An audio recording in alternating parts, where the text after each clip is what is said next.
نعرہ رسالت، اللہ سلامت رکھے یا رسول اللہ کہنے والوں کو نعرہ رسالت، نعرہ رسالت، نعرہ حیدری، نعرہ حیدری، نعرہ غوثیہ۔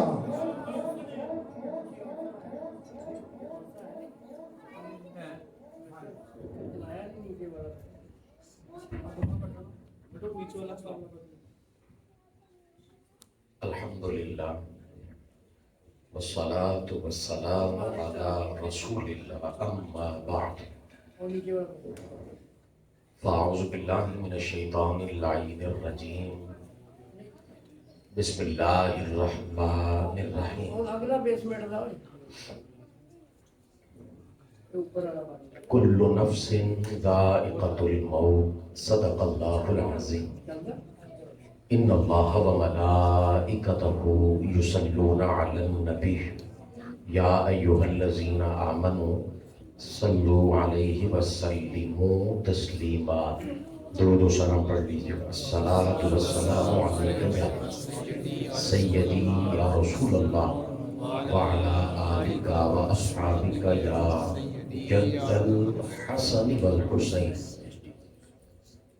رب تعالیٰ کا کروڑ ہاں شکر ہے کہ جس کی توفیق خاص سے اور حضور علیہ الصلوۃ والسلام کی نظر عنایت سے آج ہم اصالہ ثواب کی اس محفل پاک میں شریک ہیں۔ رب تعالیٰ محترم الحاج الحافظ احمد یار سیالوی ان کی قبر پہ کروڑ ہاں رحمتوں کا نزول فرمائے،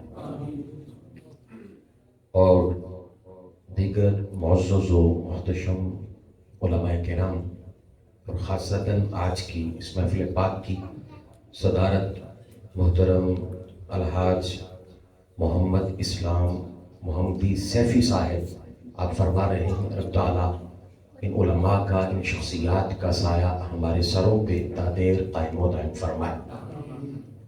آج کی اس اصالہ ثواب کی محفل پاک میں میں نے جس موضوع کا انتخاب کیا ہے وہ فکر آخرت کے عنوان سے ہے۔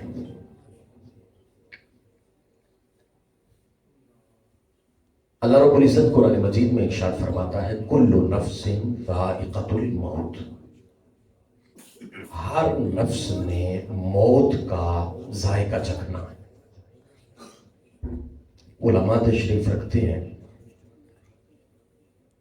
بڑی سادہ سی تشریح ہے کہ رب تعالیٰ نے موت کو ذائقے سے تعبیر فرمایا ہے۔ اللہ نے فرمایا ہے کہ موت ایک ذائقہ ہے، لیکن اللہ نے اس ذائقے کی صفت کا ذکر نہیں فرمایا، کیونکہ عام طور پہ ذائقہ دو طرح کا ہوتا ہے، یا تو ذائقہ میٹھا ہوتا ہے یا ذائقہ کڑوا ہوتا ہے۔ اللہ رب العزت نے یہ نہیں فرمایا کہ موت ایک میٹھا ذائقہ ہے، اور نہ ہی یہ فرمایا ہے کہ موت ایک کڑوا ذائقہ ہے۔ اللہ نے فقط اتنا فرمایا ہے کہ موت ایک ذائقہ ہے۔ اب سوال یہ پیدا ہوتا ہے کہ موت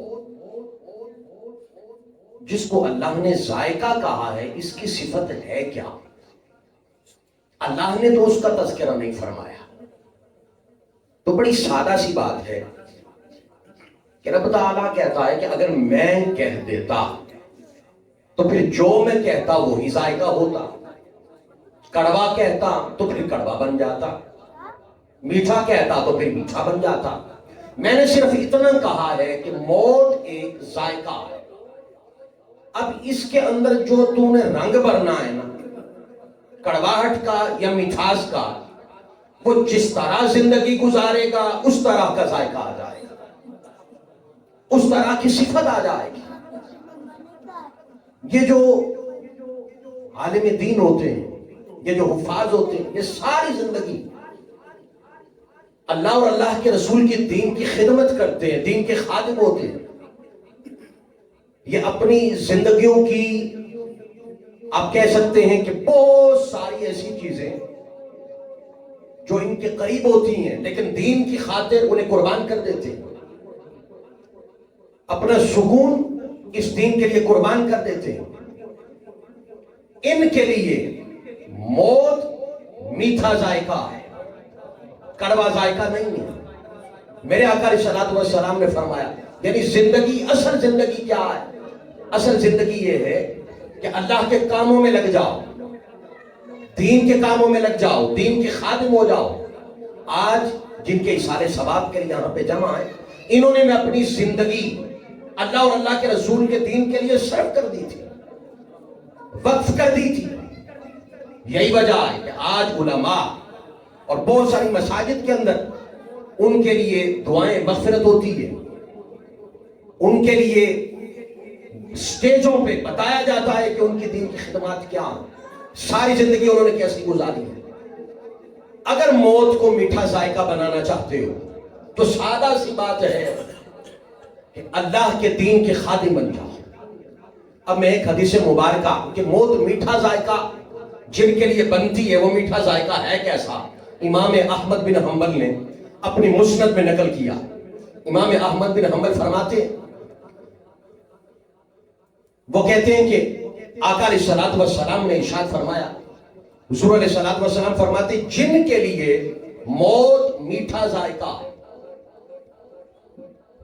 فرمایا جو ہی ان کا وقت آتا ہے، ان کے بدن سے ان کی روح نے جدا ہونا ہوتا ہے، اس جہاں کو چھوڑ کے عالم برزخ میں جانا ہوتا ہے، فرمایا عین اسی وقت ان کے سامنے خوبصورت شکل میں فرشتے آ کے بیٹھ جاتے ہیں۔ اب یہ وقت مجھ پہ بھی آنا ہے اور آپ پہ بھی آنا ہے۔ اب اس زندگی کو کیسے گزاریں گے تاکہ موت اس کے مطابق ہو جائے، ذائقہ اس کے مطابق ہو جائے، اور میں خوبصورت شکل میں سامنے آ کے فرشتے بیٹھ جاتے ہیں۔ اب ذرا غور کیجئے گا، عالم تصور میں جائیے گا، مجھے خبر ہو جائے کہ اب اس جہان کا دروازہ بند ہونے والا ہے، میں نے اب قبر کی طرف جانا، عالم برزخ میں جانا، این اسی وقت میرے سامنے آ کے خوبصورت شکل میں فرشتے بیٹھ جائیں، اور پھر صرف آ کے بیٹھے نہیں، میرے آقا علیہ الصلوۃ والسلام نے فرمایا، حضور فرماتے ہیں کہ وہ آ کے اس کو کہتے ہیں کہ جن کے لیے موت میٹھا ذائقہ ہے، اللہ یقری علیک السلام، فرمایا اللہ تجھ پہ سلام پڑھ رہا ہے۔ خبر ہو جائے کہ اللہ سے ملاقات ہے، جس ساتھ نے حساب لینا ہے، جس کے حضور پیش ہونا ہے، وہ اللہ مجھ پہ سلام کہہ رہا ہے۔ بتائیں مجھے اس سے بڑھ کے موت اور میٹھا ذائقہ کیا ہو؟ اسے تو ہر غم بھول جائے گا، ہر پریشانی بھول جائے گا۔ فرمایا اسے فرشتے آ کے یہ میسج دیں گے اللہ کی طرف سے، یہ پیغام دیں گے، اللہ تجھ پہ سلام پڑھ رہا ہے۔ اس دنیا کے آرام اگر کوئی ترک کر دیتا ہے نا دین کی خاطر، ابھی بدن سے روح جدا نہیں ہوتی، اس سے پہلے اللہ رب العزت اس بندے کی طرف سلام کے تحفے بھیجتا ہے۔ اللہ یقری علیک السلام، اور میں عین اسی وقت ملک الموت آ جاتا ہے۔ ملک الموت اس کے بدن سے اس کی روح کو الگ کر لیتا ہے۔ اب وہ ایک تفصیل ہے، میں اس کی طرف نہیں جاتا۔ جو ہی جن کے لیے موت میٹھا ذائقہ ہے، جو دین کے خادم رہے، جنہوں نے دین کی خدمت کی ہے، فرمایا جب اس کے بدن سے روح کو الگ کیا جاتا ہے، ملک الموت لے لیتا ہے، فرمایا وہ جو پہلے خوبصورت شکل میں فرشتے بیٹھے ہوتے ہیں نا، فرمایا ملک الموت کے ہاتھ سے روح کو لے لیتے ہیں۔ حدیث میں آتا ہے من اکفان الجنہ، وہ فرشتے جنت سے کفن لے کے آئے ہوتے ہیں، اس کی روح کو اس کفن میں رکھ دیتے ہیں۔ من حنوط الجنہ، جنت سے خوشبو لے کے آئے ہوتے ہیں، اس کے کفن کو، اس کی روح کو خوشبو لگاتے ہیں، پھر مالا اعلیٰ کی طرف اس کی روح کو لے کے چلتے ہیں۔ جس اللہ اور اللہ کے دین کی خاطر اس نے زندگی گزاری ہے، پھر روح کو اس کی طرف لے جایا جاتا ہے۔ فرمایا راستے میں پوچھا جاتا ہے ما ھذا الروح الطیب، یہ کس پاک کی روح ہے؟ اتنے اجلال کے ساتھ، اکرام کے ساتھ، تعظیم کے ساتھ، نعروں کے ساتھ اسے اللہ کے حضور لے جایا جا رہا ہے۔ یہ ہے موت میٹھا ذائقہ، اگر ادھر کی عیاشیوں کی خاطر اللہ کو بھول گئے، اللہ کے رسول کو بھول گئے، دین سے بغاوت کی، معاشرے سے نہ کی، تو پھر یاد رکھیے گا موت میٹھا ذائقہ نہیں ہے۔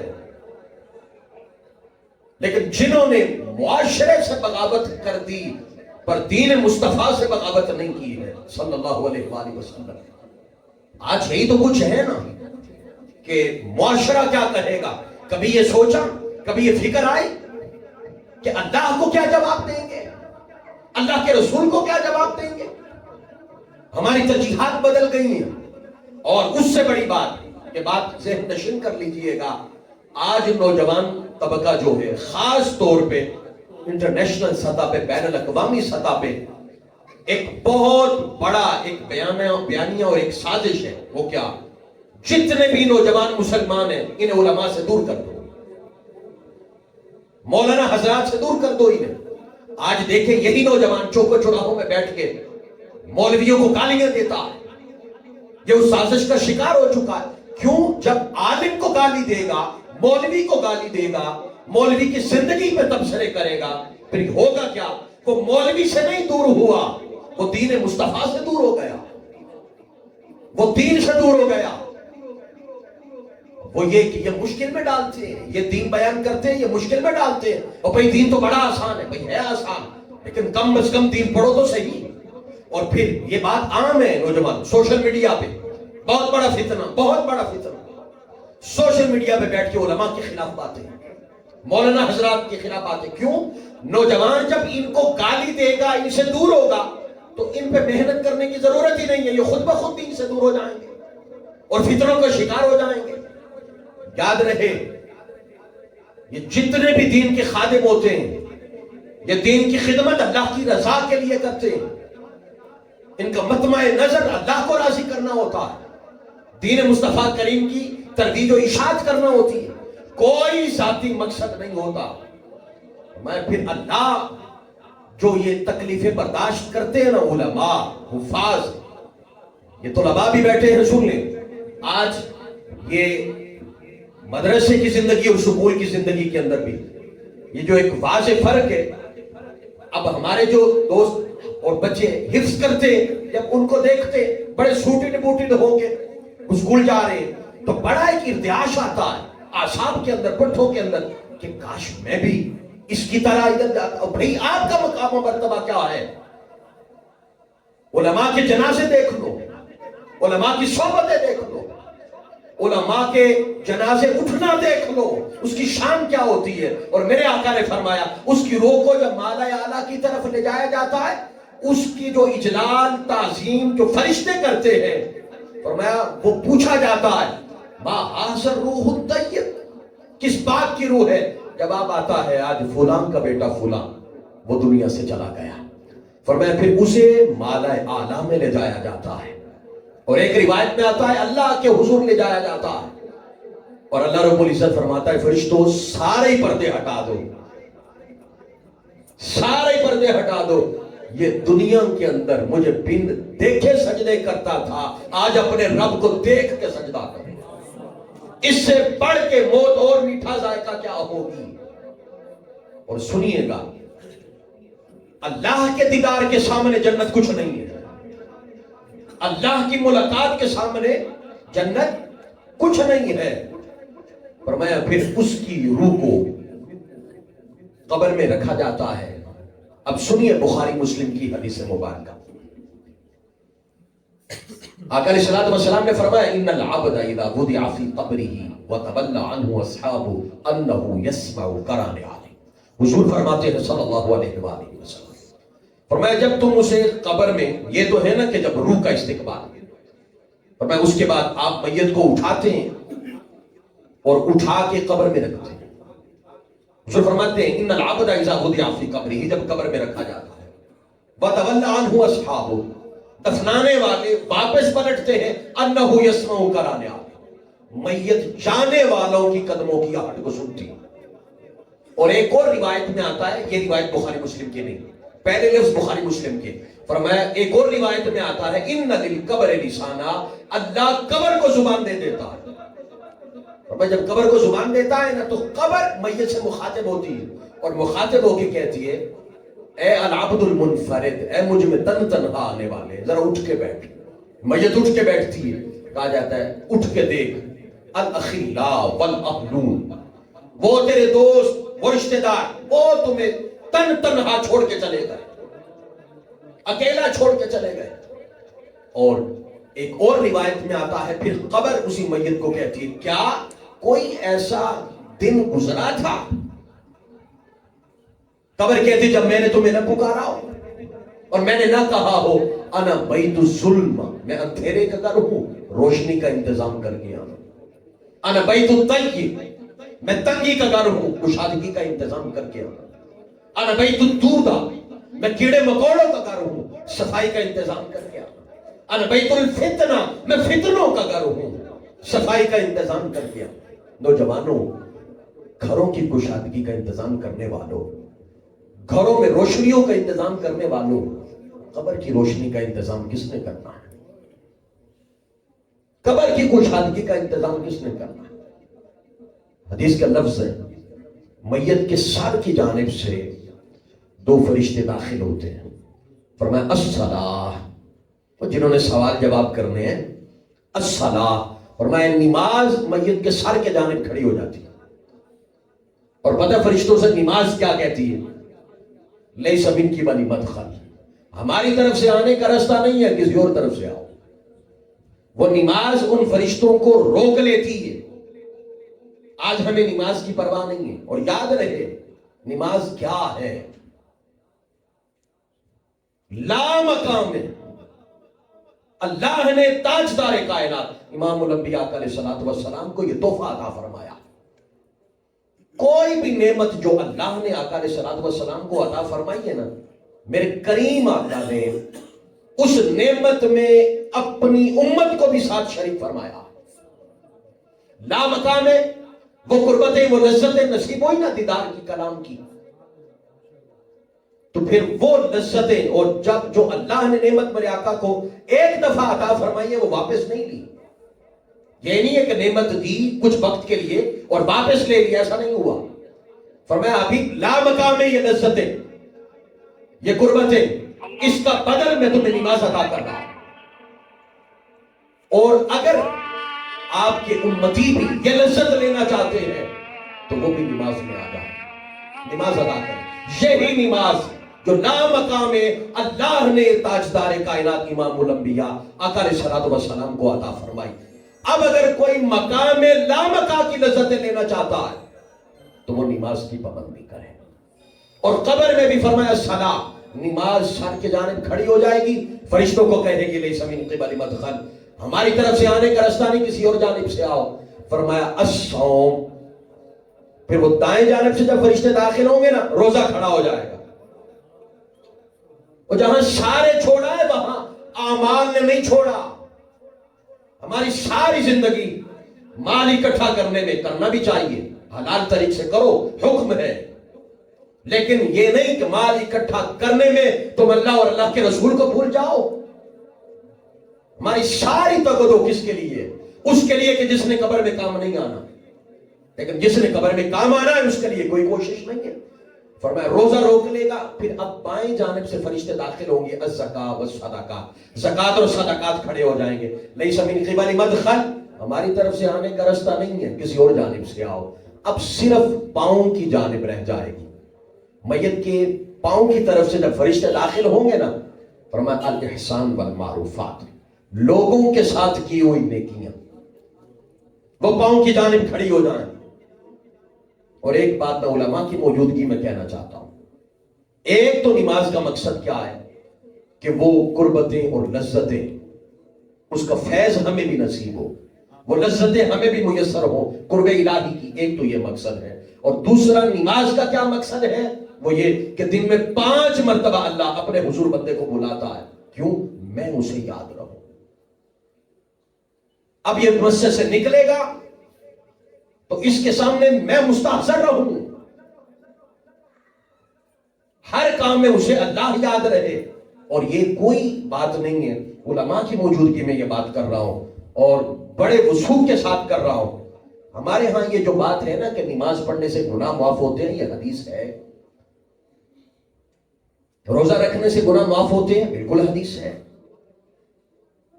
عمرہ اور حج کرنے سے گناہ سارے معاف ہوتے ہیں، بالکل حدیث ہے. حکما قال علیہ السلام. لیکن ایک بات بڑی واضح ہے، نماز پڑھنے سے کون سے گناہ معاف ہوتے ہیں؟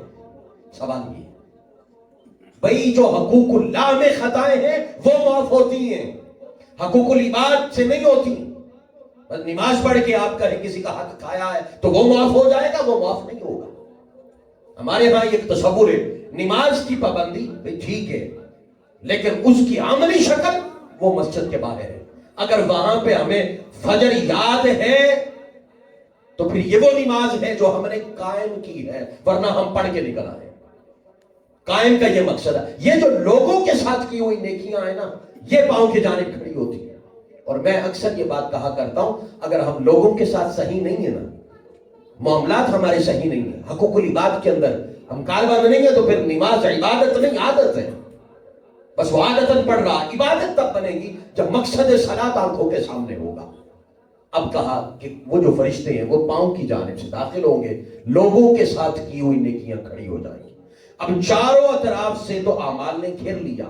حدیث کے اندر آتا ہے فرشتے دور بیٹھ کے اس کے سامنے نہیں آئیں گے اعمال کی وجہ سے. کیوں؟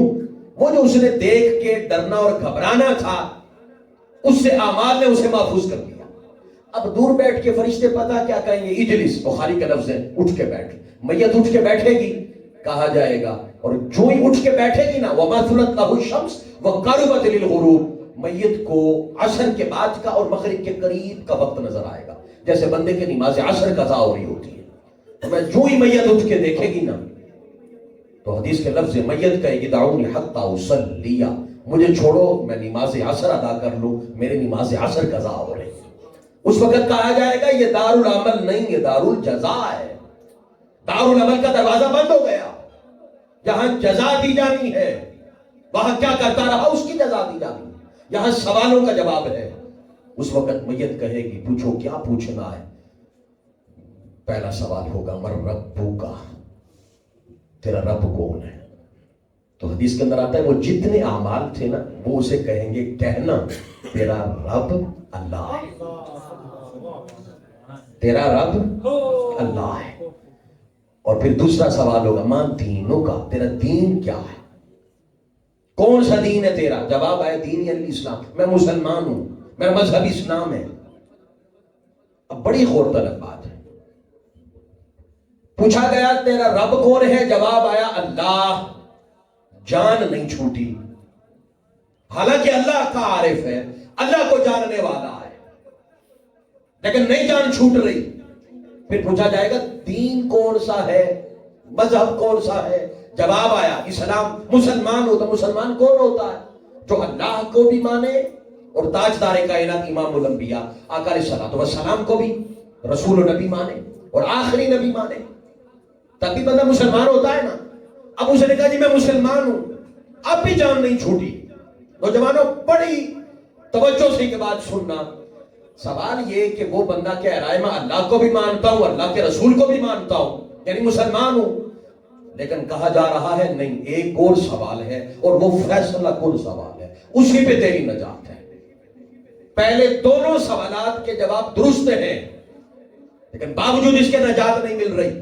فرمایا تیسرا سوال اور فیصلہ کن سوال جب اس کی باری آئے گی نا تو گنبد خضرا سے یوں پردہ اٹھے گا، تاجدار کائنات امام الانبیاء آقا علیہ الصلوۃ والسلام کا چہرہ مبارک سامنے ہوگا. ادھر بھی تو سارے مسلمان ہیں نا. قبر میں کہہ رہے ہیں میں مسلمان ہوں، کہا جا رہا ہے ابھی نہیں. اتنے میں جب پردہ اٹھے گا نا میرے آقا کا چہرہ سامنے ہوگا. اچھا جب یہ بات آئی ہے تو آپ کے چہروں پہ مسکراہٹ آ گئی. اچھا صرف وہ میرے آقا علیہ الصلوۃ والسلام کا ذکر سنا ہے تو چہرے مسکراہٹ آ گئی چہروں پہ. اندازہ کیجئے گا جب قبر میں حضور سامنے ہوں گے تب حال کیا ہوگا. جب میرے آقا کا چہرہ مبارک سامنے ہوگا تب وجد کی کیفیت کیا ہوگی. اللہ اکبر. کہا جائے گا ما کنت تقول فی ھذا الرجل محمد صلی اللہ علیہ وآلہ وسلم، بتا ان سے کتنا تعلق تھا دنیا میں، ذات مصطفیٰ کریم سے کتنا تعلق تھا.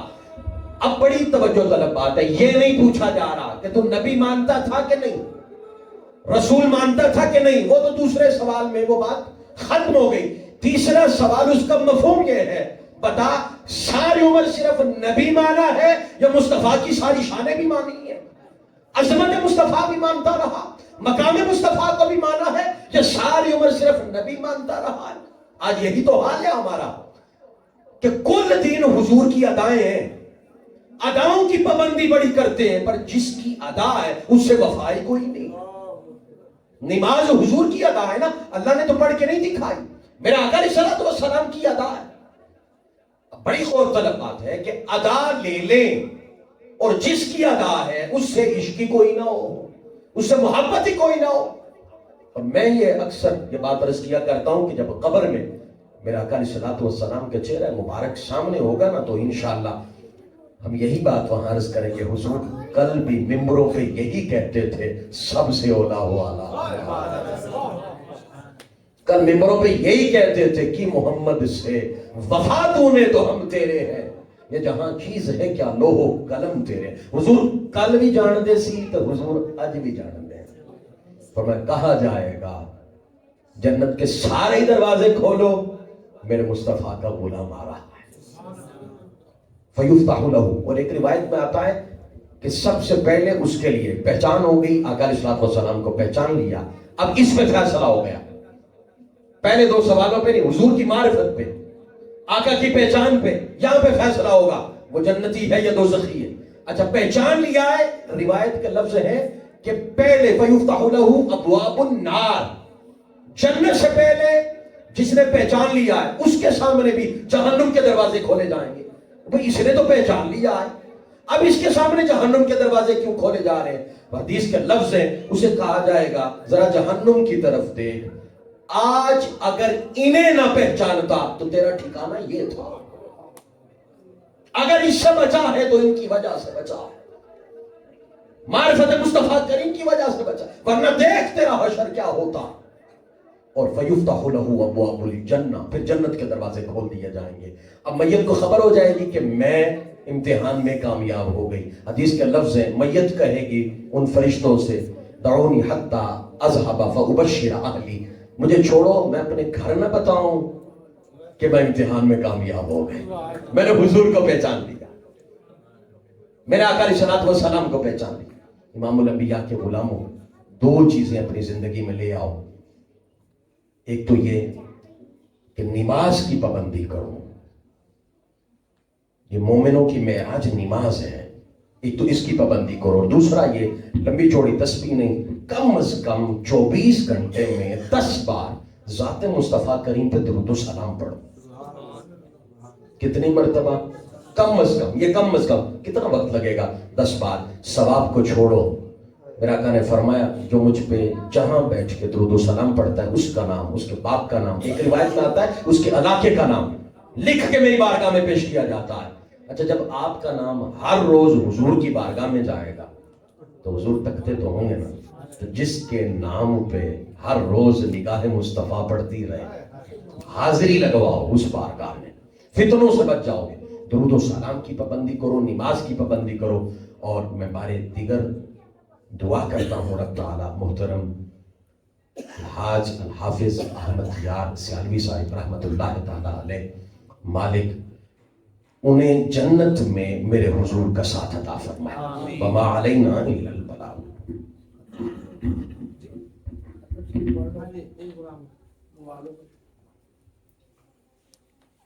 سبحان اللہ.